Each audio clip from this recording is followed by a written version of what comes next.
Aspiring gamers welcome to major chemistry. આજે આપણે BSc sem 6 question number 5 discuss કરીશું.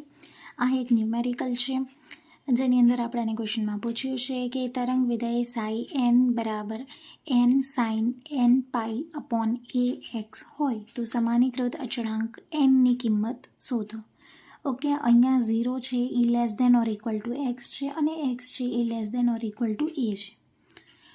હવે અહીંયા સમાનીકૃત તરંગ વિધેયની શરત શું છે? તો એ શરત અહીંયા આપણને આપી છે કે સાઈ સ્ક્વેર ડીએક્સ છે જેની લિમિટ માઇનસના ઇન્ફાઇનાઇટથી પ્લસના ઇન્ફાઇનાઇટ સુધીની લેવાની છે જેના બરાબર 1 છે. આ આપણી શરત છે.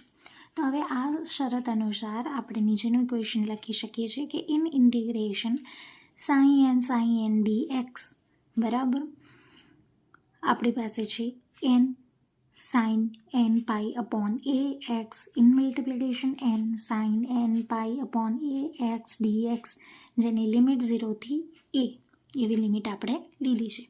હવે આને આપણે આ ટાઈપનું લખી શકીએ છીએ. આ બધાનું સ્ક્વેર લખવાનું છે. sin n સ્ક્વેર dx બરાબર આ જે n સ્ક્વેર છે એને કોમન લખ્યો છે. લિમિટ આપણે sin square n pi upon ax dx બરાબર 1 બરાબર આને કોમન લખ્યું છે અને લિમિટ લીધી છે અહીંયા 0 થી એની બરાબર. હવે આપણે જાણીએ છીએ તો શું જાણીએ છીએ આપણે કે સાઇન સ્ક્વેર ફાઈ બરાબર half in bracket 1 minus cos 2 phi છે બરાબર. જ્યાં ફાઈ બરાબર આપણે શું લઈશું n pi upon a x એવું લઈએ તો આ જે છે એ રિપ્લેસ થઈ જશે. ઓકે, તો તેને કંઈક આ પ્રમાણે લખી શકીએ છીએ કે sine square in bracket n pi upon a x બરાબર હાફનો 1 માઇનસ કોસ.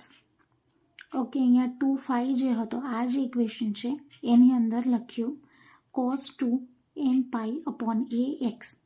ઓકે, તો હવે આ કિંમત મૂકીએ તો આપણને આગળ આ ઇક્વેશન મળે છે એન સ્ક્વેર જેની લિમિટ 0 થી a છે sine square in bracket n pi a dx બરાબર 1 બરાબર. આ ઇક્વેશન મળી ગયું.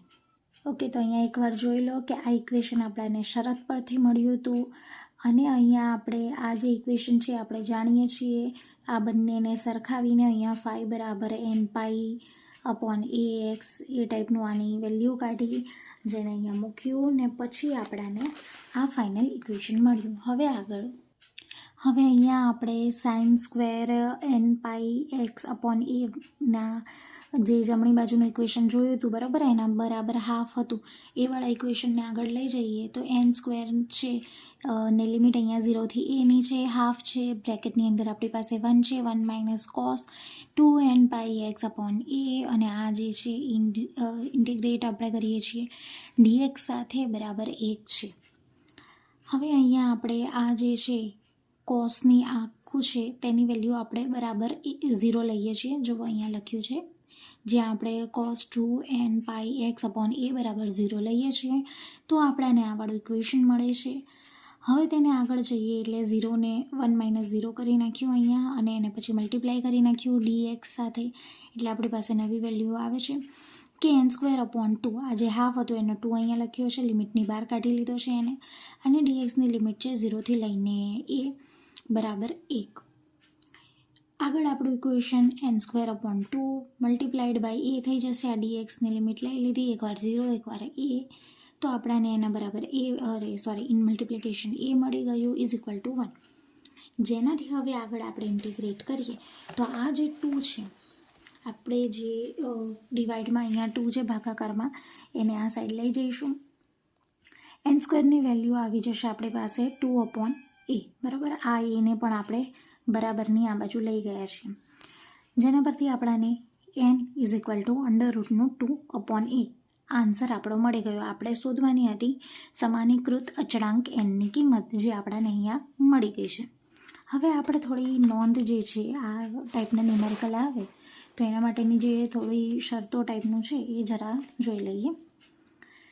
તો તેની અંદર આપણને કહ્યું છે કે સાઈ સ્ક્વેર ડી એક્સ બરાબર 1 અહીંયા જે લિમિટ છે એ માઇનસના ઇન્ફાઇનાઇટથી પ્લસના ઇન્ફાઇનાઇટની છે અથવા તો પછી સાઈ સ્ટાર dx એની લિમિટ છે એ માઇનસના ઇન્ફાઇનાઇટથી પ્લસના ઇન્ફાઇનાઇટ બરાબર 1 છે, બરાબર. હવે જે તરંગ વિધેય ઉપરની શરતનું પાલન કરે છે તેને સમાનીકૃત તરંગ વિધેય કહેવામાં આવે છે. આ શરતને સમાનીકૃત તરંગ કહેવામાં આવે છે જ્યાં પાઈ ઇન્ફાઇનાઇટથી માઇનસના ઇન્ફાઇનાઇટથી પ્લસનું ઇન્ફાઇનાઇટ એ અવકાશમાં અનંત અંતરમાં કણ મળવાની સંભાવના દર્શાવે છે અને સમાનીકૃત એટલે નોર્મલાઇઝ્ડ ફંક્શન. ઓકે, આ અહીંયા જે નોંધ આપી છે ને એટલે આપી છે કે તમને ધ્યાનમાં રહે. આ શરત તમારે યાદ રાખવાની છે.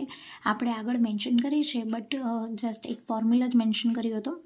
જ્યારે તમે એક્ઝામમાં આન્સર લખતા હોય તમને એમ હોય કે મારું જે પ્રેઝન્ટેશન છે એ વધારે સારું રહે તો એની માટે તમે પહેલાં આને લખી શકો છો. થોડું બ્રીફ પણ થઈ જશે, તમારા પેજીસે ઇન્ક્રીઝ થઈ જશે. તેના માટે અહીંયા નોંધ કરીને આ દર્શાવ્યું છે. જો તમારે એક્ઝામમાં લખવું હોય, આ યાદ રહી ગયું હોય તમને, તો તમે અહીંયા પહેલાં ક્વેશ્ચનની સ્ટાર્ટિંગમાં આને લખી શકો છો. હોપ સો કે તમને આટલી સમજ પડી ગઈ હશે અને તમારી પ્રિપેરેશન સારી ચાલતી હશે. તો મળીએ હવે આપણે નેક્સ્ટ વિડીયોમાં. Thank you.